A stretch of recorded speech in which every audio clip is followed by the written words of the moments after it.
Mwanzo ilikuwa kama tetesi kwamba wananchi Yanga wako mbioni kumsajili mshambuliaji wa kimataifa kutoka Angola aitwaye Depu, ambaye hivi sasa alikuwa akiichezea klabu ya Radomiak Radom ya ligi kuu ya Poland, lakini leo hii hatimaye wananchi Yanga wamemtambulisha rasmi mchezaji huyo na sio tetesi tena.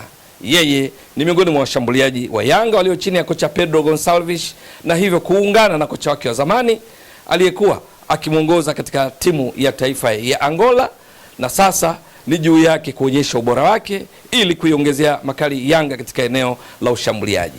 Depu, mchezaji wa kimataifa wa Angola ambaye guu lake lenye nguvu zaidi ni la kulia, urefu wake ni around futi 6. Tulishamjadili mara kadhaa kupitia jukwaa hili, lakini baada ya utambulisho wake, maana yake sasa kocha Pedro Gonçalves amepata silaha nyingine muhimu ya kuiwezesha Yanga kutimiza mipango yake kwa msimu 2025-2026, jambo ambalo tunaweza kusema sio habari nzuri, ni habari mbaya, ni habari tishio za kuogofya kwa wapinzani wake kwenye michuano mbalimbali wanaoshiriki kwa msimu huu, kwa sababu ujio wa Depu maana yake ni kwamba Yanga sasa ina nyongeza ya wachezaji wa eneo la kushambulia wenye uwezo mkubwa wa kupachika mabao. Depu, lakini juzi tu alitambulishwa Alan Okello, mchezaji wa kimataifa kutoka Uganda, lakini alishatambulishwa Ima Mwanengo, mshambuliaji wa kimataifa wa Tanzania, na wachezaji wengine kadhaa akiwamo kiungo Damaro Mohamed Kamara. Lakini Depu, jambo la haraka ambalo anatarajiwa kwenda kulifanya ni kuiongezea Yanga uwezo wake kubadilisha nafasi kuwa mabao. Si kwamba waliopo walikuwa wafungi, la hasha, lakini ujio wake unazidi kuongeza makali hayo, kwa sababu huyu ni mshambuliaji. Katika mfumo wa Yanga wa kucheza baada ya golikipa, mara nyingi huwa wana walinzi 4, viungo wale ukabaji, viungo 3 ushambuliaji, mshambuliaji kinara mmoja. Depu anatumika katika eneo hili, lakini panapostahili anaweza kuwa miongoni mwa hawa viungo 3 ushambuliaji akiwa nyuma ya mshambuliaji kinara. Lakini wakati mwingine Yanga baada ya golikipa wanaweza kawa na walinzi 4, viungo 4, washambuliaji 2.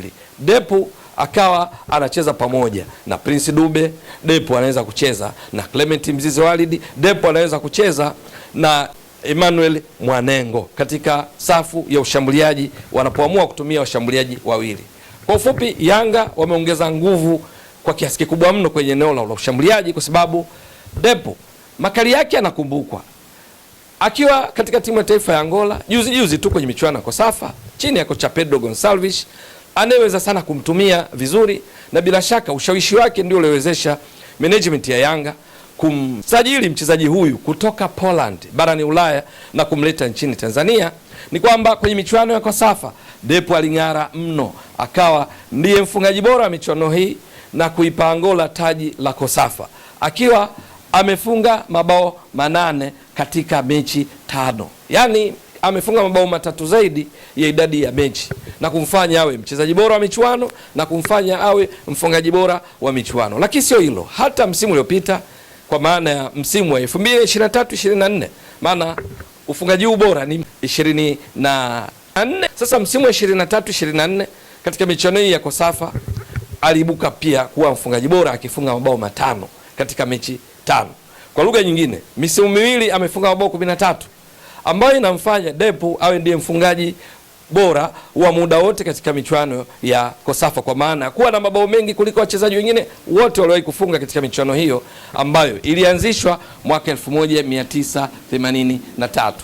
Sasa makali yake hayo akihamishia Yanga, manake ni habari mbaya kwa wapinzani wa Yanga kwenye ligi kuu Tanzania bara, ambapo Yanga inatafuta taji la 5 mfululizo, kombe la shirikisho la benki ya CRDB ambalo Yanga inatafuta taji la 5 mfululizo, ligi ya mabingwa barani Afrika ambapo Yanga inapambana hivi sasa imalize miongoni mwa timu 2 kwenye kundi lake la B ili isonge mbele kwa hatua ya robo finali, ikibidi kwenda nusu finali na kupigania ubingwa. Hakuna ajiwaye.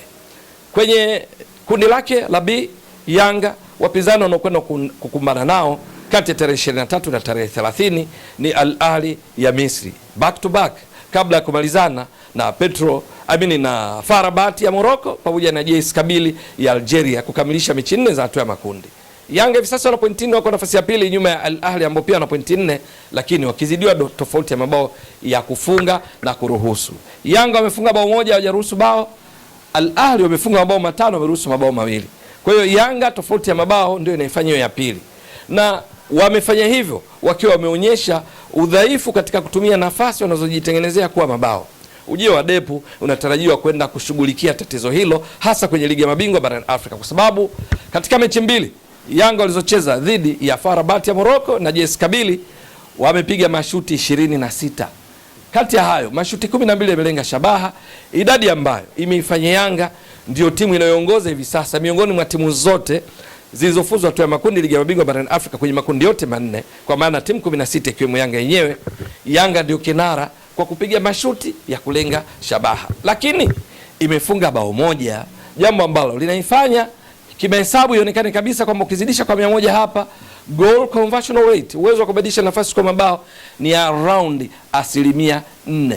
Ili kukabiliana na tatizo hili ni pamoja na hiki walichokifanya Yanga kumleta Depu ili awaongezee hamasa akina Dube, lakini pia kupigania namba ili aendeleze makali yake katika kupachika mabao, kwa sababu Yanga wanatenza nafasi nyingi mno za kufunga, kwa sababu hata katika msimu uliopita kwa ligi ya mabingwa Yanga walishatua makundi, lakini ndio timu iliyoongoza kupiga mashuti mengi kwa mechi. Yanga atua makundi mechi 6, msimu uliopita 24-25 walipiga mashuti 84, sawa na wastani wa kusema mashuti 14 pa mechi, lakini wakatolewa wakaishia hatua ya makundi kwa sababu walifunga mabao 5 tu. Goal conversion rate ilikuwa ni around 6%, ni kiwango cha chini mno. Sasa ujio wa Depu maana yake anakuja kuongeza kitu, lakini kwenye ligi kuu Tanzania bara ni habari ya kutisha zaidi, kwa sababu ni Yanga kwenye ligi kuu Tanzania bara msimu uliomalizika 24-25 waliweka rekodi kwa kufunga mabao mengi kuliko points. Walimaliza na pointi 82, wakafunga mabao 83. Yanga walikuwa wanafunga bao kila baada ya dakika 32 na sekunde 32 kwa wastani, lakini pamoja na ufungaji wote huo bado Yanga wanamleta Depu kuongeza makali katika eneo hilo. Itakuwa ni taarifa ya kutisha kwa wapinzani wa Yanga kwenye ligi kuu. Depu muhimu aendeleze kila alichokionyesha, hasa katika timu yake ya taifa ya Angola, maana kule Poland kacheza mechi 4 na bao moja baada ya kupiga mashuti 9, 3 yamelenga shabaha kwa msimu unaoendelea 25-26.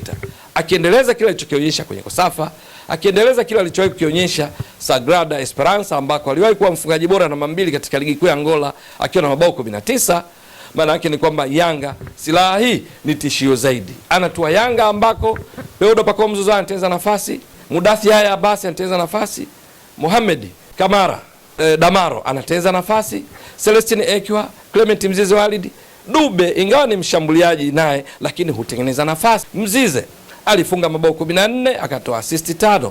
Wote hao wakiwa kwenye kiwango chao, ukichanganya na wengineo, maana nimetaja baadhi tu hapo, maana yake Yanga inazidi kuwa kali zaidi.